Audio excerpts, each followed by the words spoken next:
The Thai government's Flood Relief Operations Center, or FROC, is no longer just faced with handling the problems of flooding. Now it also finds itself having to tackle the management of donated supplies.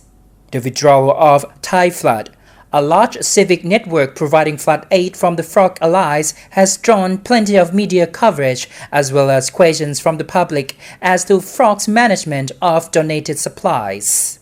Thai flood leader Poramet Minsiri said the FROC refused to tell the truth about the situation to the Thai people. The FROC said in a statement that Poramet's group was unhappy only because the agency had refused to let the civic group's representatives join this meeting. Poramet, however, stated that his group had faced discrimination in FROC's system of distributing supplies. While his group of volunteers played their part by handing the flood relief to victims in flooded areas, they had to queue up for quite a long time. Richard groups, on the other hand, were able to get supplies much faster. Sombat Bunyam Anong, leader of a Richard faction who also volunteers and recruits help in the same way as Poramet, said his group will still join the FROC and help people regardless of their political affiliation. Besides, he added, the blame game should be set aside until the crisis has passed. Some victims and donors have turned to the media like The Nation Group, Thai PBS, and Channel 3. After learning that media organizations also accept donations for flood victims, some have come directly to the media to give, while others asked for necessities directly instead of contacting the FROC. A volunteer contacted one of the nation's editors asking for flat-bottom boats.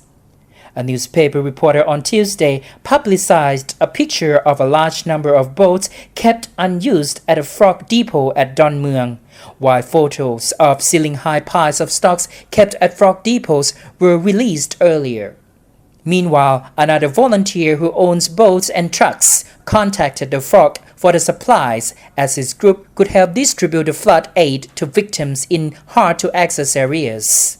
Only 100 sets of the kits were available. It was not even worth a trip. But after using some personal connections, the group received more kits from the FROC. Questions about the morals of politicians from the ruling Pheu Thai party have been raised too. Pictures taken by the media showed trucks released from the FROC attached with banners promoting the politicians' faces and names, implying the supplies had come from the politicians and not from the people. MP Karun Hosakun, in charge of releasing the donated supplies from the FROC, told the nation's Rawang Pai channel no such label attachment was carried out. Distribution was transparent and simple, he said. The distributors should just identify the areas and the group of recipients. However, the media will continue to keep a close eye on the process for as long as such banners are still seen and the ceiling-high piles of donated supplies are left untouched at the FROC depots. Gornchanok Raksa Seri, The Nation's report for ASEAN TV.